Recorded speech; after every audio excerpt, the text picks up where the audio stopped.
एक शाप, एक क्षमा और एक धर्म संकट। क्या आप जानते हैं कि क्षमा मांगने के लिए क्षमा देने से ज़्यादा ताकत और साहस की ज़रूरत होती है? आज मैं आपको महाभारत काल से प्रेरित एक ऐसी पौराणिक कहानी सुनाने जा रहा हूँ जो न केवल आपके रोंगटे खड़े कर देगी बल्कि ये भी सिखाएगी कि सच्ची वीरता और शक्ति क्या होती है। इस कहानी में हम देखेंगे कि कैसे एक गलती, एक अहंकार और एक शाप ने एक राजकुमार को एक ऐसे धर्म संकट में डाल दिया जहां उसे या तो अपनी जान बचानी थी या अपनी आत्मा। क्या आप जानने के लिए तैयार हैं? बहुत समय पहले की बात है। भारतवर्ष के घने जंगलों में एक ऋषि का आश्रम था जिसका नाम महर्षि गौतम था। महर्षि गौतम अपने ज्ञान, तप और असीम करुणा के लिए दूर दूर तक प्रसिद्ध थे।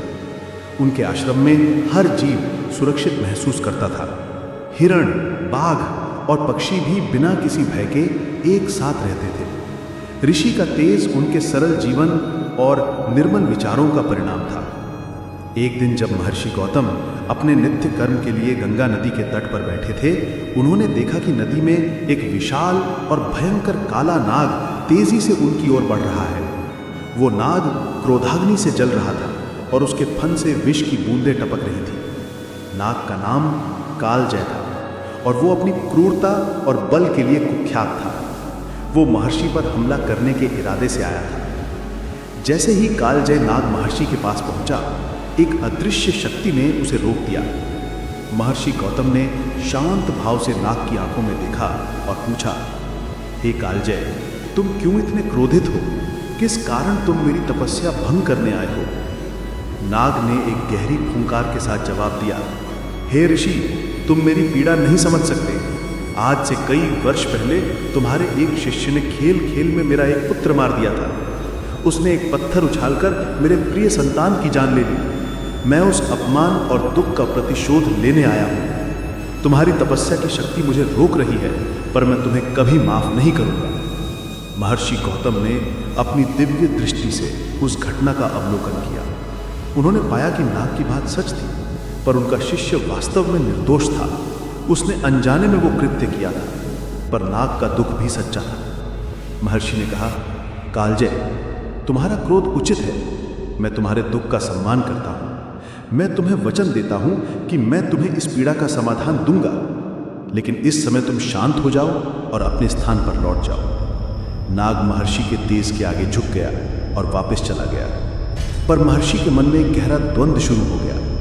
वो अपने निर्दोष शिष्य को कैसे दंड दे और एक पीड़ित नाग को कैसे न्याय दे, ये उनके लिए एक धर्म संकट बन गया।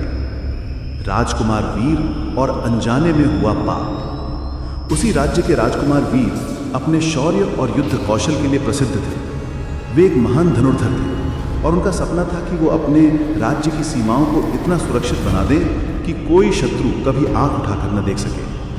उन्हें जंगल में रहने वाले कालजय नाग के बारे में पता चला था और वे उसे मारकर अपनी बहादुरी का प्रमाण देना चाहते थे। वीर एक कर्तव्यनिष्ठ और शक्तिशाली योद्धा थे, पर उनमें अनुभव की कमी थी। अपने शिकारियों के साथ जंगल में घूमते हुए राजकुमार वीर ने एक दिन नदी के किनारे कालजय नाग को देखा। वे अपनी पूरी शक्ति से उस पर निशाना साधने ही वाले थे कि तभी एक शिकारी ने अचानक शोर मचा दिया। इस शोर से नाग का ध्यान भंग हो गया और वो तेजी से मुड़ गया। वीर का तीर जो कालजय पर चला था भटक गया और एक नन्हे नीले रंग के सांप को, जो पास ही एक पत्थर पे धूप सेक रहा था, जा लगा। उस नन्हे सांप ने तड़प तड़प कर अपने प्राण त्याग दिए।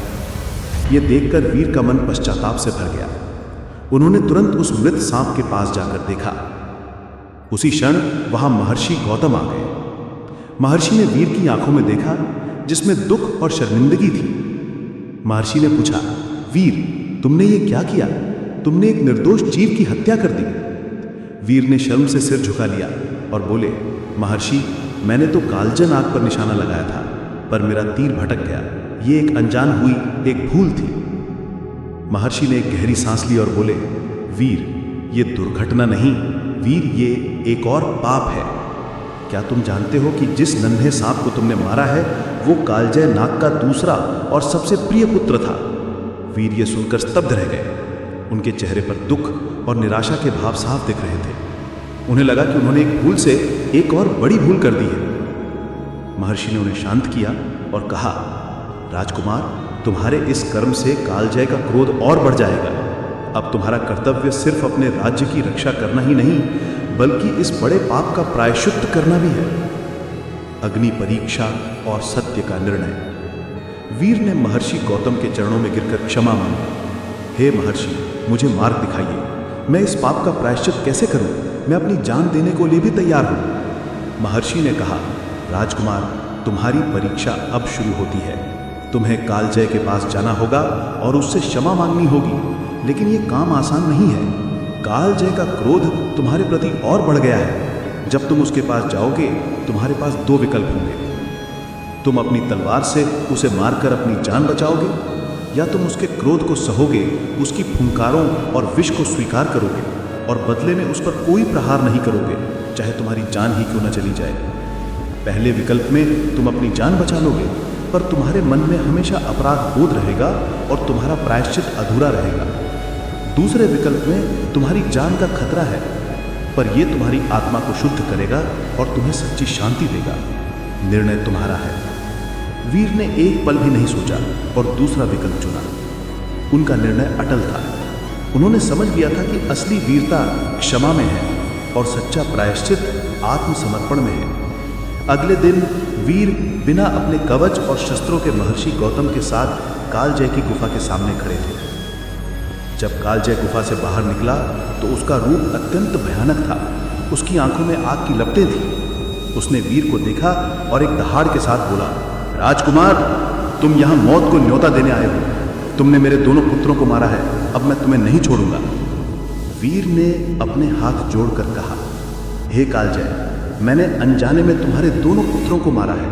मैं अपनी इस भूल के लिए अत्यंत लज्जित और दुखी हूं। मैं तुमसे क्षमा मांगने आया हूं। तुम चाहो तो मुझे मार दो, मैं इसका कोई विरोध नहीं करूंगा। यह सुनकर कालजय हैरान रह गया। उसने वीर पर कई बार हमला किया, अपनी फुंकार से हवा को जहरीला बना दिया, लेकिन वीर ने हर बार खुद को बचाने की कोशिश की। उस पर कोई पलटवार नहीं किया। नाग ने अपना विष वीर के शरीर पर थूका। वीर के शरीर पर विष का प्रभाव होने लगा। वे दर्द से तड़पने लगे, पर उन्होंने न तो कोई चीख निकाली और न ही नाग पर हमला करने की कोशिश की। अंत में कालजय थक गया।